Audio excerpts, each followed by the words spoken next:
Cowboys, with their lackluster free agency, had signed safety Malik Hooker to a 2-year, $8 million contract.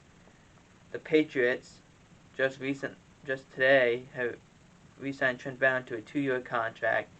There was expectation that they could get some offensive linemen, but they decided to stick with their own for Trent Brown. The Broncos have agreed to terms with defensive tackle DJ Jones, 3 years, $30 million, for $20 million fully guaranteed.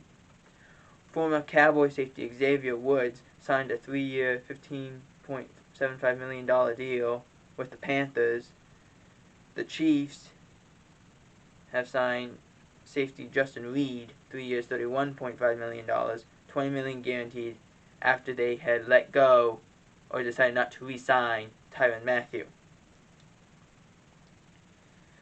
The Vikings decided to release Michael Pierce, the defensive tackle. Didn't have a great year, but didn't have a terrible year. It was one of those cap situations you were forced to be in. The Lions signed DJ Chark to a 1-year, $10 million fully guaranteed. A good pick. A veteran guy. He's really good when he's on the field, but he's had injury issues. So I think it's a good signing by Detroit. 49ers signed Tre'Davious Ward, a 3-year, $42 million contract, $26 million guaranteed. Former Chief, former Super Bowl champion. This was a good signing if you are the 49ers. The Patriots trade Chase Winovich to the Browns for Mack Wilson. I mean, Chase Winovich was just buried in the roster. This gives him a chance to get out.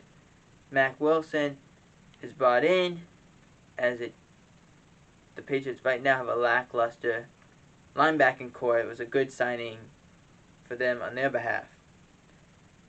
Aaron Rodgers' contract terms are officially out.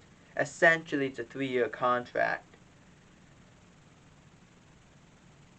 with about $150 million. How this contract actually works is this.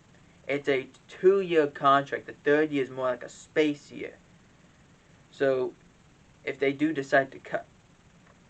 So how does this work? Essentially, it's a 3-year. After their third year, you could cut them in the second year, but it would be very pricey. It's a 5-year contract, but it's essentially a 3-year, because after the third year, they could cut him. Which, Aaron would be 41, 42, so that's reasonable, I would think. But they could cut him after the second year if they wanted to, but it would be very pricey. But it does give him a chance to cut him or trade him after the third year. So we will see what the future holds for Jordan Love if Aaron stays the full 3 years.